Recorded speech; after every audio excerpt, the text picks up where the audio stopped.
How is everybody doing today? I hope you guys are having a great start to your weekend. I know I certainly am. For all my Canadian viewers, happy Thanksgiving weekend. It's our long weekend right now. And for my American friends, don't worry, you haven't traveled through time. Us Canadians like to have our Thanksgiving in October. A little bit different. All right, guys, so after 33 long, painful days, I've got the car back, finally. Transmission's all but put back together, brand new spec clutch is installed with the light and steel flywheel, everything's in, and I now have the joy of the painful task of breaking in a clutch for the next 500 miles, 800 kilometers, babying the car. I so badly want to just open it up and see how it is and really see if I've solved this high RPM lockout with this clutch, like so many of you guys say would solve it, but I have to take my time. I have to break the clutch in. So this weekend, obviously Thanksgiving, I'll be cooking, but I've decided in between all that, I'm going to go to Mopac right now, get some oil, do an oil change on the car, and we're gonna start getting this car ready for winter. It's fall right now, and obviously I'm gonna drive it all year, so we need to do a couple of things to make sure that she's good to go for that. Start with the oil change. I'm gonna put the restrictor plates back in on the side exhaust.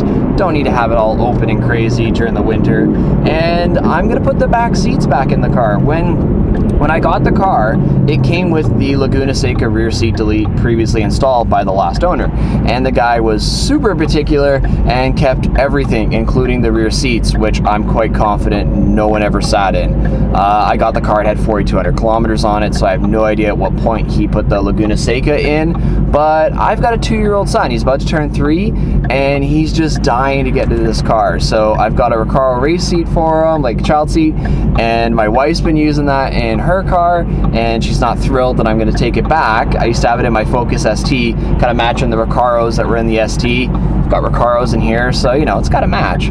And I'm going to take him for a ride, so that'll be pretty fun. I might film that. And I got to do some other running around today. I got to go to a computer store. I got to get some more storage space on my computer.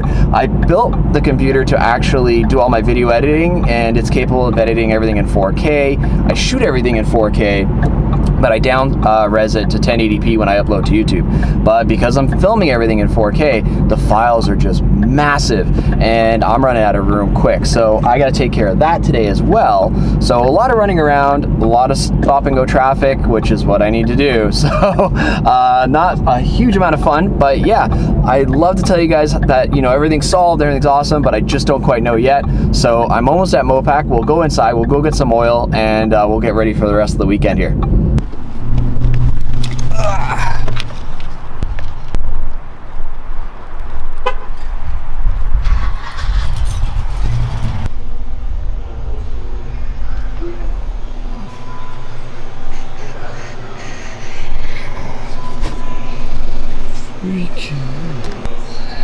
Last one.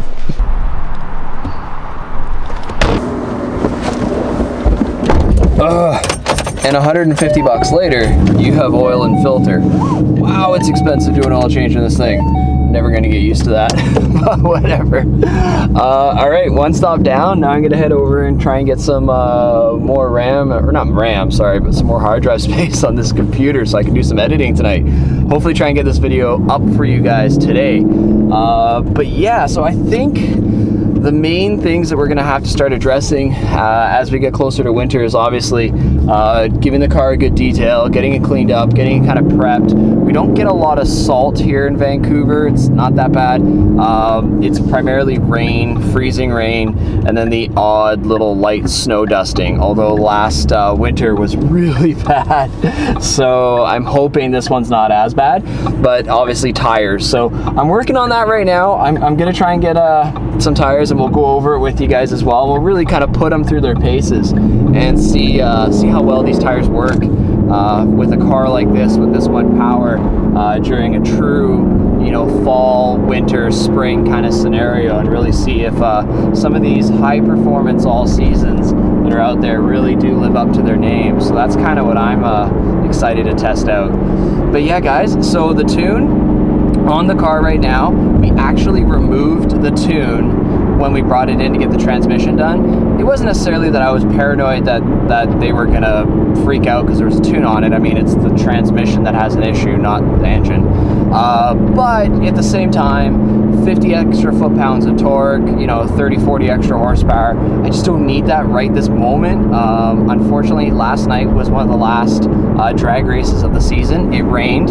I picked the car up on Wednesday, but I haven't been able to film anything because I picked it up at night. It was super dark. It wasn't really, you know, footage and everything like that. It just wasn't really that usable, so I didn't want to use it. And I mean, they were all closed. It was the sales guys that just had my car for me ready to go.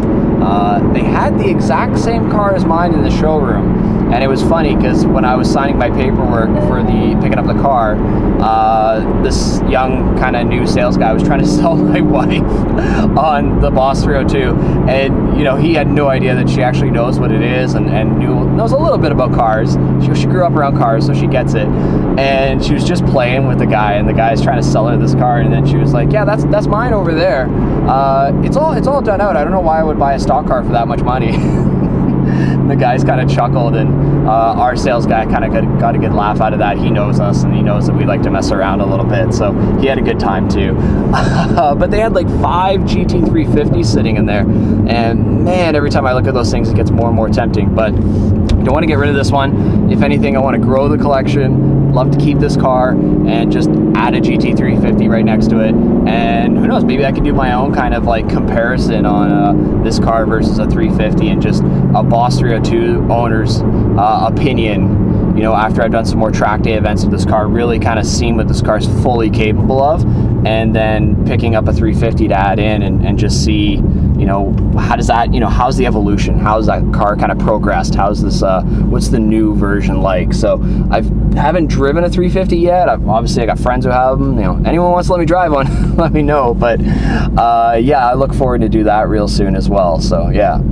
So some first impressions about what I am experiencing. I mean, like I said, I'm still breaking the clutch in, so it's still pretty taking it easy and everything else. But I don't know if it's the clutch that just needs to get broken in a little bit. I talked to a couple of my friends. You know, I've had lots of cars that I've put new clutches in and high performance clutches in, but this one's, you know, this combo, I'm getting a slight amount of chatter.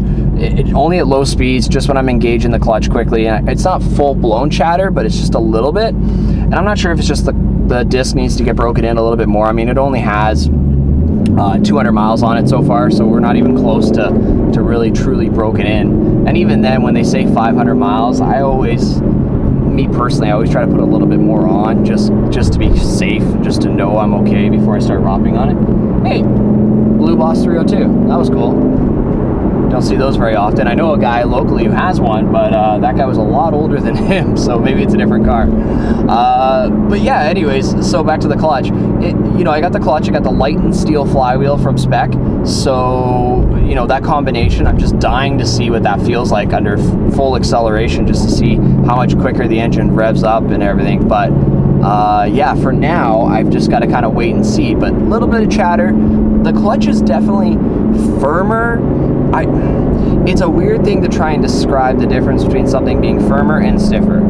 I don't necessarily feel like there's more pedal effort compared to what I used to have, but I just feel like it's more consistent, less spongy, so it makes it a little bit more firm. That's kind of a weird way to describe it. I know, all the puns intended, right? But that's just the only way I can kind of explain what I'm feeling. So I do have the braided steel clutch line that was already installed before we did this, so that's kind of a moot point. I've got the Blowfish Racing bracket, which they've put on. I feel like they've got the shifter sitting a little higher, which is fine. It's still really notchy. And I know, you know, a lot of guys in the comments, believe me, I'm reading them. You guys are saying, oh, you still need a Ben Calmer transmission, it's gonna break.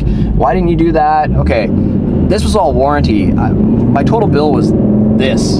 So I'd still rather take a free transmission repair and a free clutch installation. All I had to do was provide all the parts, and they did it all for me. So that's a win-win. Even if this transmission goes again, sure, fine, I got the clutch installed. So I'm totally fine with that. I could live with that. I was gonna go, but I'm not gonna go.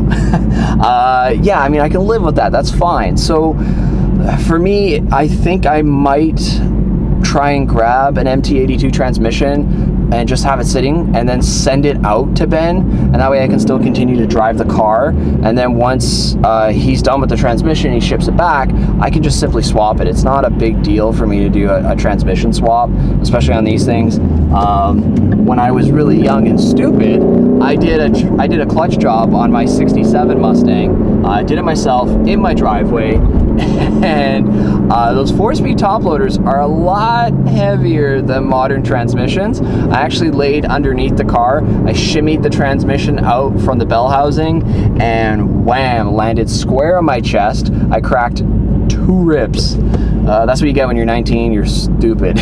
So I learned my lesson. I got a transmission jack after that one, but that hurt. So yeah, I won't be making that same mistake, but I'll probably do that maybe spring.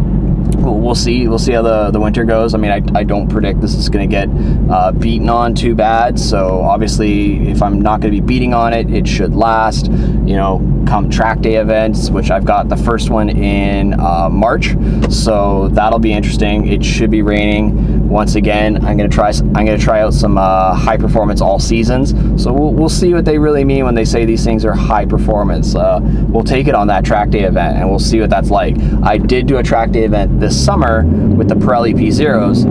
Once again, I'm not the biggest fan of those tires, but you know, they did perform well in a track environment. You get enough heat into them and on a hot day, and they're going to perform. They're going to do what they're supposed to. So that's really it for right now. I will continue to be sitting in traffic here, which is always fun. I will see you guys next week. Appreciate everything. Thanks again, guys. Take care.